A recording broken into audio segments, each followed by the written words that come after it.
FSN Radio. It's all about what's next. Go to financialsurvivalnetwork.com and sign up for your free weekly newsletter. You'll also get 3 free reports. The Financial Survival Network. It's all about what's next.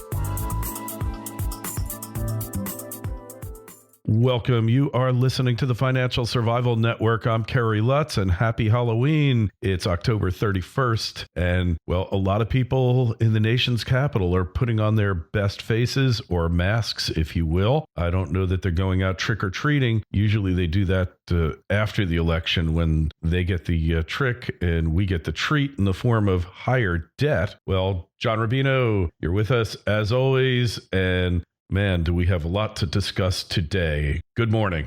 Morning, Kerry. Yeah, you want to do politics or economics first? They're both pretty interesting and disturbing. Let's talk about the economics first, which really overlaps with the politics when you get down to it. It does, yeah. Well, GDP came out actually pretty great last week. I think it was 2.6 annual rate of increase for the U.S. And everybody was all excited about that. But then, buried in these good headline numbers are much more disturbing numbers. And in this case, one of them was that the U.S. budget deficit, in other words, how much more the government is spending than taking in, went up by 67% in August. So from that, we can infer that because it's an election year and because the people in charge want the Democrats to win this election, they pumped up spending really aggressively. I mean, if the deficit is up by 67%, year over year in 1 month during the late stages of a recovery when the deficit is usually plunging, that kind of implies conscious effort on the part of people in charge to get the economy moving, at least temporarily. And the way this works, and this is nothing new, it usually happens this way during an election year, that the people in charge try to make things look as good as possible going into the election, then they reverse a lot of it back out. So either they'll scale back spending commensurately early next year, or they'll just revise the GDP numbers back down. So we're actually growing at 1%, let's say,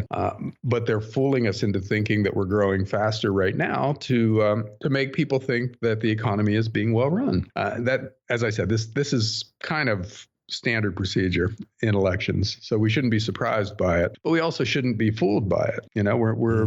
If it took a 67% increase in the deficit to get us to this point, to get us to grow at 2.7%, then when they reverse that back out, we'll actually be negative for a quarter or two, or 1% or 0.5% or a lot less attractive number. And that's what 2017 is probably going to look like. Well, as you see from the WikiLeaks, John, everything is cooked, right? I mean, all the numbers, whatever, they've all been politicized. So what about the prospects of a huge revision downward next month after the election? Yeah, well, that's the way it usually works. Maybe not, immediately the month of the election, but it dribbles out over the next few quarters where they just revise things down a little more than they would have otherwise, or they revise down big a past number that nobody's paying attention to, and then that allows them to report growth on this lower, this revised downward past number, and all anybody pays attention to is the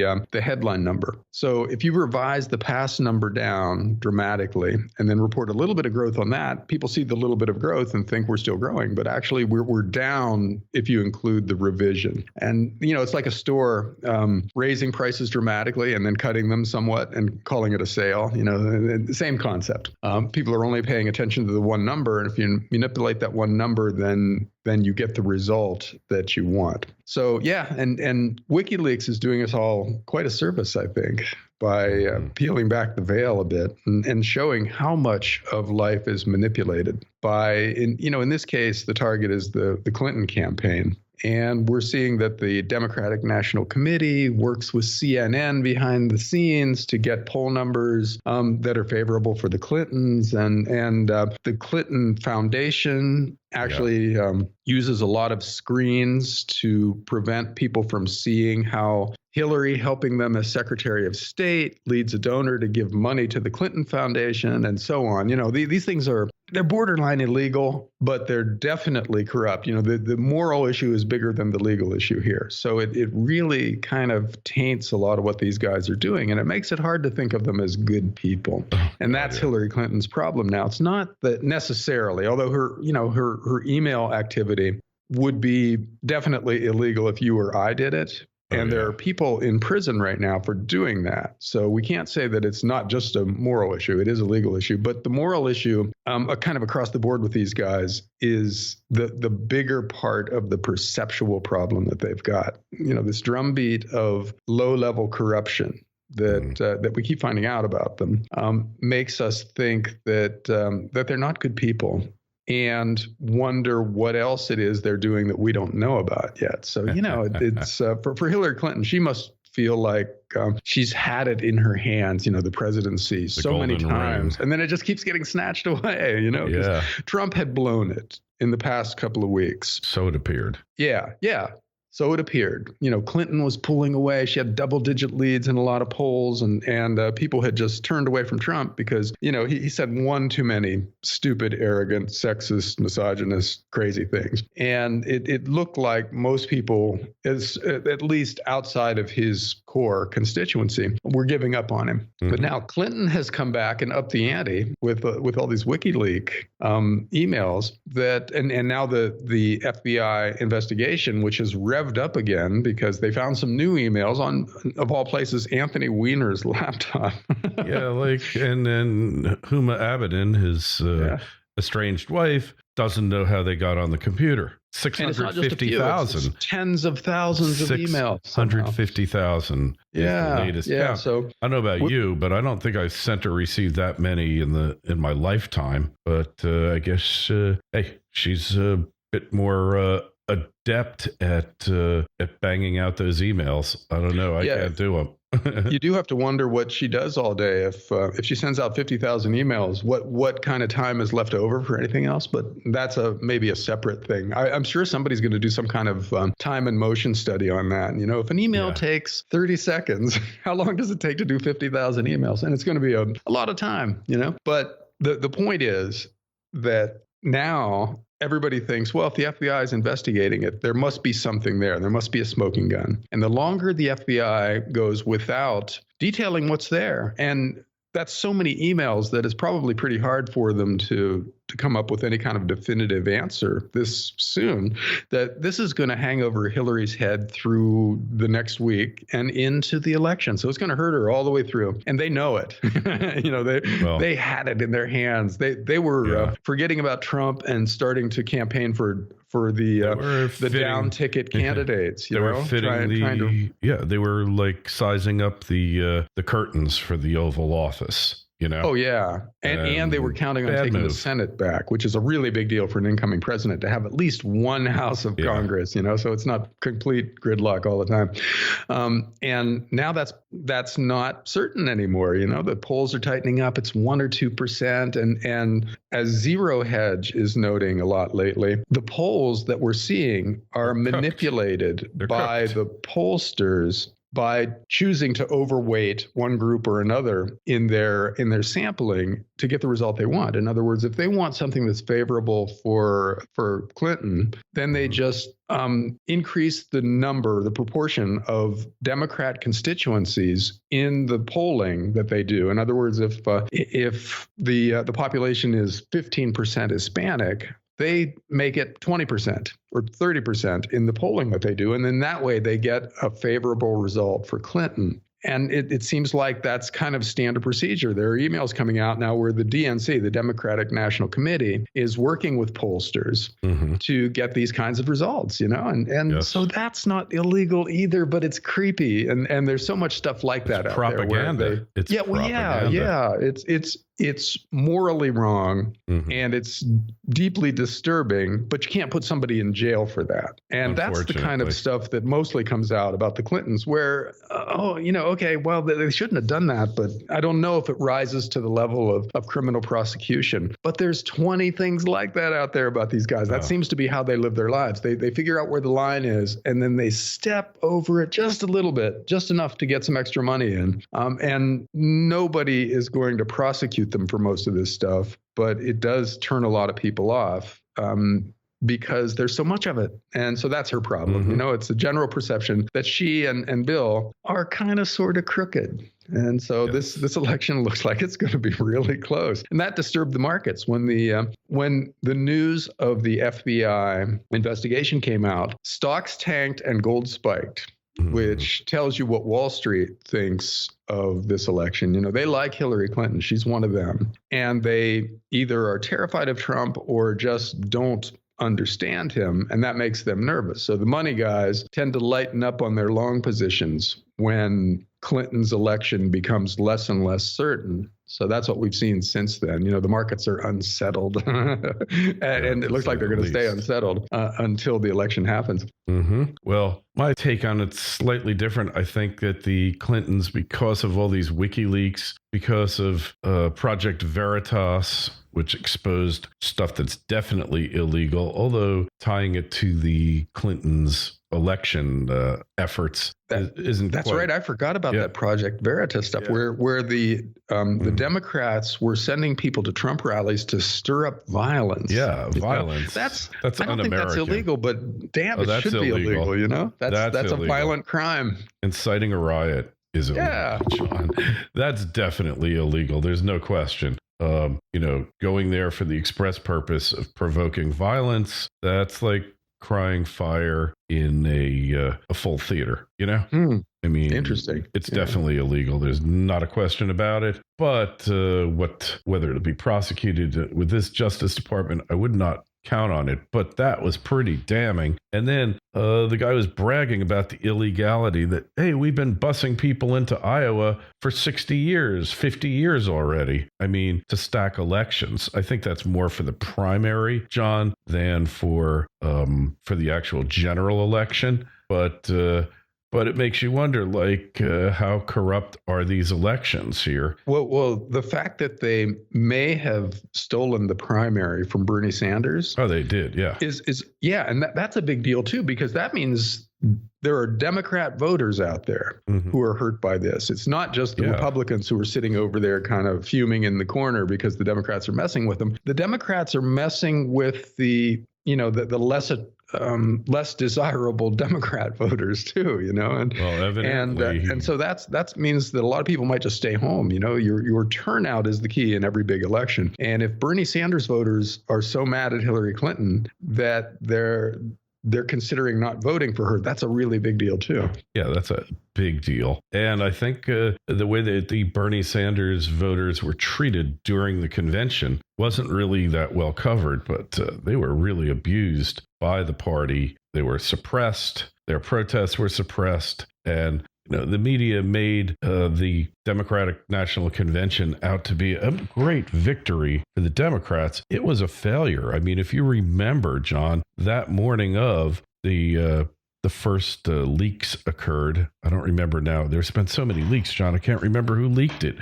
But I guess it was WikiLeaks, and caused the Debbie Wasserman Schultz, head of the DNC, or the whatever it was, whatever committee, she's head of the party, forced her resignation before the convention started. And then all of these emails came out about them rigging the election against Bernie, how he never had a chance, and everything the Clintons did was geared at stopping him. And she was the anointed one, and the party was totally behind her. The party's supposed to be impartial in theory, right? I mean, that's their rules say they're supposed to be impartial, and that arguably was a prosecutable offense as well. So the Bernie voters not happy with her. A certain percentage of them are not going to vote for her, John. There's not even a question about it. They will not vote for her. So we're about to see, the chickens come home to roost for her. My feeling is, and this is my personal theory, I'm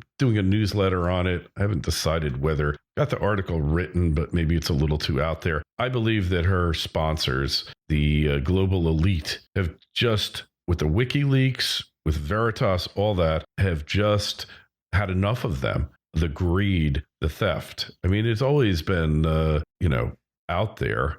But the lack of security on their email and just the openness and the arrogance of the way they were just out there conspiring, and Clinton's wealth, there was one email there selling access. He was going to make $66 million doing it. Podesta, the head of Hillary's committee, he just looks pernicious in these emails, evil. And then in the emails, they're all doubting her judgment and her sanity and her physical fitness to hold office. There's so many things in there, John, that I think the Clintons have become a liability to the globalists, whether it's Soros, Rothschilds, whomever they might be. I don't know who they are. Those are the names that are bandied about. I think she's become too big a liability, and this is the takeout. This is a takedown here. And make no mistake about it. What the heck are 650,000 emails doing on Anthony Weiner's computer? None of this makes any sense.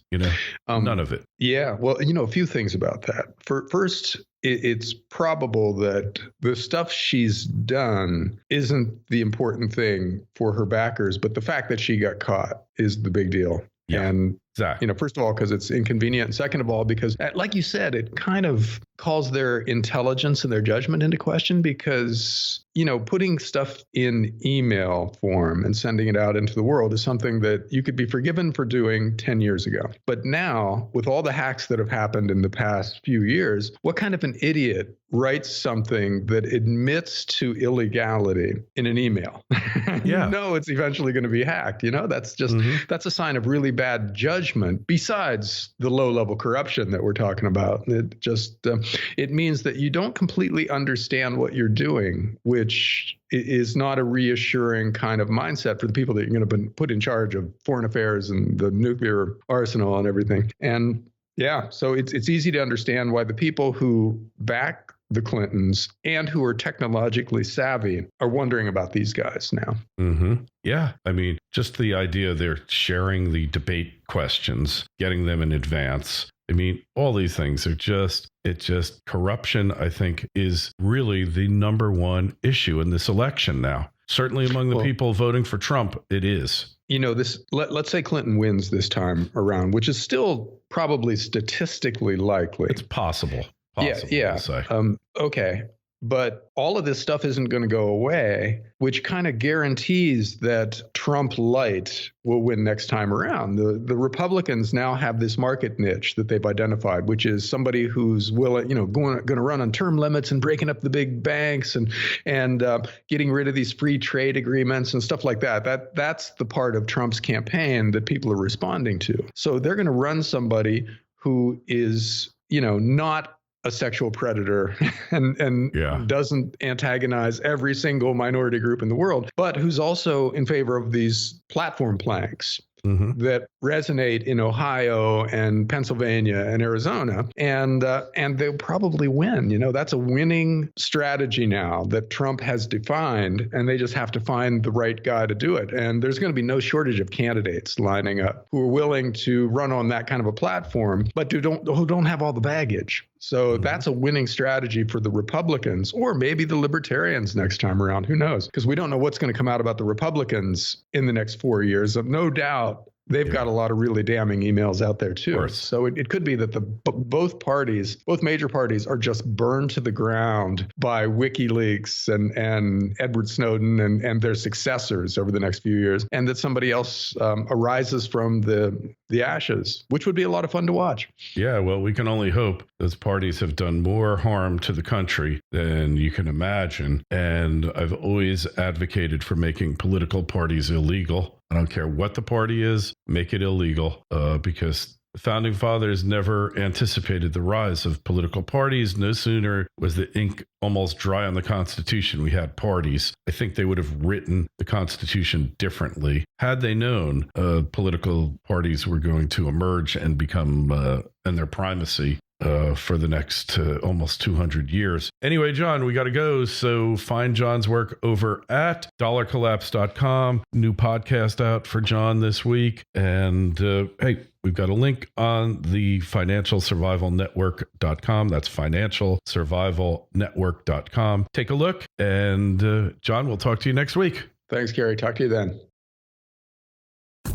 FSN Radio. It's all about what's next. Go to financialsurvivalnetwork.com and sign up for your free weekly newsletter. You'll also get 3 free reports. The Financial Survival Network. It's all about what's next.